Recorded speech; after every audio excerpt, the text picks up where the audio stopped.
યુકેમાં જો તમારો job honour તમારા કામના બદલામાં તમને મિનિમમ વેજ ના આપે તો તમે એની પર કાયદેસરની કાર્યવાહી કરી શકો છો. અને ઇમ્પોર્ટન્ટ વાત સમજી લો, કશો જ ફરક નથી પડતો કે તમે અત્યારે ત્યાં જોબ કરો છો કે નથી કરતા, તો પણ તમે તમારા કામના બદલામાં જે તમને મિનિમમ વેજ નથી આપવામાં આવ્યો, તમે તમારા બોસ પર એક્શન લઈ શકો છો. ચાલો તો ગાઈસ, આજનો વિડીયો ચાલુ કરીએ. અને અત્યાર સુધી યુકેમાં જેટલા પણ બેઈમાનોએ વર્કરોને મિનિમમ વેજીસ કરતાં ઓછો પગાર આપ્યો છે અને 3-3, 4-4 માણસનું એક વ્યક્તિ પાસે કામ કરાવ્યો છે ને, એવા બેઈમાનોને કેવી રીતે હવે સળિયાની પાછળ નાખવાને એનો ટાઈમ આવી ગયો છે. તો ચાલો આજનો વિડીયો ચાલુ કરીએ અને કંઈક નવું જાણવાનો અને શીખવાનો પ્રયત્ન કરીએ.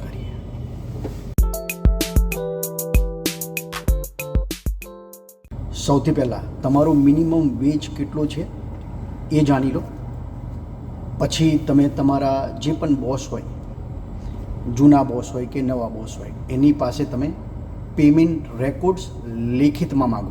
એટલે ઈમેલ કરો કે પછી મેસેજ કરો, જે પણ કરો, પણ લેખિતમાં માગો.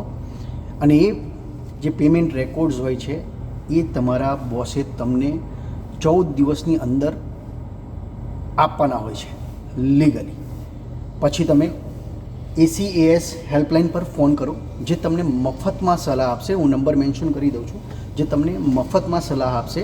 અને આ લોકોની ખાસ વાત એ છે કે આ લોકો તમે જ્યારે ફોન કરશો અને તમે તમારું જ્યારે આખો કેસ એમને કહેશો ને, એ તમને કહી જ દેશે કે તમારા કેટલા પૈસા લેવાના એમની પાસે બને છે અને આગળ શું કરવું એની ગાઈડલાઇન્સ પણ આપશે. અને એક મસ્ત વાત કહું છું, જો તમે ગુજરાતી હોય તો તમે એમની પાસે ઇન્ટરપ્રિટર જ્યારે ફોન કરો છો આ હેલ્પલાઇન પર, ત્યારે ઇન્ટરપ્રિટર પણ માગી શકો છો. એ તમને ગુજરાતી ઇન્ટરપ્રિટર પણ પ્રોવાઈડ કરશે. ચોથું, HMRCને તમે શક્ય હોય એઝ સૂન એઝ પોસિબલ ફરિયાદ કરો અને government.uk પર પે એન્ડ વર્ક રાઇટ કમ્પ્લેન્ટનું ફોર્મ ભરી દો. પછી ગાઈઝ, જ્યારે તમે HMRCને કમ્પ્લેન કરો છો, એટલે કે તમને જ્યારે મિનિમમ વેજ આપવામાં નથી આવતો તમારા કામના બદલામાં, તમે જ્યારે HMRCને કમ્પ્લેન કરો છો ને, ત્યારે HMRC તમારી ઓળખાણને પણ ગુપ્ત રાખે છે. અને જો તમે જોબ પણ છોડી દીધી હોય ને, તો પણ તમે કમ્પ્લેન કરી શકો છો. તમારા બિહાફમાં તમારા ફેમિલી મેમ્બર હોય, મિત્રો હોય, એ લોકો પણ કમ્પ્લેન કરી શકે છે. અને HMRC સાચું કહું મારા વાલા, જ્યારે કોઈ પણ વર્કર સાથે અન્યાય થાય છે ને, તો એ નાનીથી નાની કમ્પ્લેન તમે જ્યારે કરો છો ને, ત્યારે એ લોકો એની જડ સુધી જાય છે. અને જેને પણ તમારી સાથે ખોટું કર્યું હોય છે ને, તમે એવિડન્સ પ્રોવાઈડ કરો છો ને, તો એ વ્યક્તિને સજા પણ થાય છે અને દંડ પણ થાય છે. એને જે તમારી સાથે જે ઓનરે ખોટું કર્યું છે અને તમને તમારો રાઇટ નથી આપ્યો ને, એની પર જે કાયદેસરની કાર્યવાહી થાય છે ને, એ પણ હું તમને આગળ વિડીયોમાં જણાવું છું. તો મિત્રો, હવે તમે માની લો કે તમે ઘણા વર્ષોથી કોઈ જગ્યાએ કામ કરી રહ્યા છો અને તમે જ્યારે એની HMRCમાં રિપોર્ટ કરો છો અને HMRC એની પર કાર્યવાહી કરે છે. અને જ્યારે HMRCને ખબર પડે છે ને કે ભાઈ તમારી સાથે અન્યાય થયો છે, તમને ઘણા વર્ષોથી મિનિમમ વેજ આપવામાં નથી આવ્યો, તો લાસ્ટ 6 વર્ષનો પગાર તમને HMRC તમારા બોસ પાસેથી અપાવે છે. સમજો તમારો પાવર એઝ અ વર્કર તરીકે યુકેમાં તમારો પાવર શું છે. પછી માની લો તમારા જેવું ઘણા બધા વર્કરો સાથે થયું હોય, તો દરેક વર્કર દીઠ HMRC તમારા બોસને 20,000 પાઉન્ડનો પણ દંડ ફટકારી શકે છે. એ દંડ ઓછો પણ હોઈ શકે છે, જેટલા વર્ષોથી કર્યું હોય એ બધું જ તપાસ કરે, પણ અહીંયા 20,000 સુધી એ તમારા બોસને દંડ ફટકારી શકે છે. પછી જો તમારા બોસની જે કંપની હોય છે એ ઘણા વર્ષોથી જો આ જ વસ્તુ કરતી જતી હોય છે ને, અને એ પછી બધું સાબિત થઈ જાય છે કે એ લોકો ખરેખર એમના વર્કરોનું શોષણ કરી રહ્યા છે અને એમને મિનિમમ વેજ નથી આપતા, તો એ કંપનીને પબ્લિક લિસ્ટમાં મૂકી દેવામાં આવે છે. એટલે પછી કે જાહેર પબ્લિકની હોમે છે ને બધું એમની કંપની વિશે બિલકુલ બેઝિકલી બદનામી થાય છે. તો મિત્રો, મારો આજનો વિડીયો બનાવવા પાછળનો મકસદ એ જ છે, ઘણા વર્ષોથી યુકેમાં ઘણા બધા ઓનરો દ્વારા બધા એવા નથી, બધા બહુ સારા લોકો પણ છે જે તમને વળતરના રૂપે મિનિમમ વેજ પણ આપે છે, ઉપર કમિશન પણ આપે છે જેવું તમે પરફોર્મ કરો છો. પણ અમુક ચોરો એવા છે જે તમને તમારો અધિકાર છે, મૂળભૂત અધિકાર કામના બદલામાં, એ પણ નથી આપતા.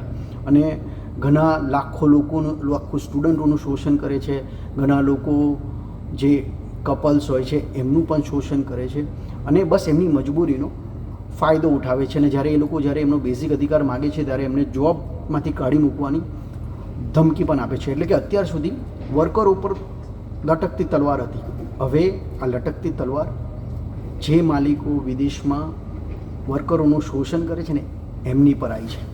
અને જો તમારી સાથે કંઈ પણ ખોટું થયું હોય, પાસ્ટમાં પ્રેઝન્ટમાં થઈ રહ્યું હોય, તો પ્લીઝ એક્શન લેજો. આ બધી જ માહિતી તમે ખાલી ગૂગલમાં જઈને પણ લખશો ને, મેં જે તમને માહિતી આપી છે ગૂગલમાં જઈને એટલું લખશો ને કે ભાઈ મને યુકેમાં મારો ઓનર મને મિનિમમ વેજ ના આપે તો એની પર હું શું શું એક્શન લઈ શકું છું, આ બધી જ માહિતી તમને આવી જશે, બધી જ માહિતી તમને મળી જશે. ચેટ જીપીટીને પૂછી લેશો તો પણ આ બધી જ માહિતી મળી જશે. તો સ્ટેપ બાય સ્ટેપ એ બધી જ વસ્તુ ફોલો કરજો, એક્શન લેજો, અને જે તમારો અધિકાર છે ને મિત્રો એને ના છોડતા. કારણ કે આ લોકોએ બહુ જ શોષણ કર્યું છે, કેટલા વર્ષોથી કરતા આવ્યા છે. એમને લક્ઝરિયસ ગાડીમાં ફરવું હોય છે, લક્ઝરિયસ હોલિડેઝ કરવી હોય છે, મોટા મોટા ઘર બાય કરવા હોય છે, બહુ મોટા શો ઓફ કરવા હોય છે, મંદિરોમાં દાન કરવા હોય છે. કોના પૈસે? તમારા પૈસે. તમારું શોષણ કરીને એ પૈસામાં જે બચત થાય ને એ જ બધી જ બચત એમના પાવરમાં એ લોકો ઉપયોગમાં લે છે. એટલે જે એમના માટે કામ કરીને મરી જાય છે ને એમનું એ જરા પણ નથી વિચારતા. તો હવે તમારો સમય છે, જો તમારી સાથે ખોટું થયું હોય તો એક્શન લેજો.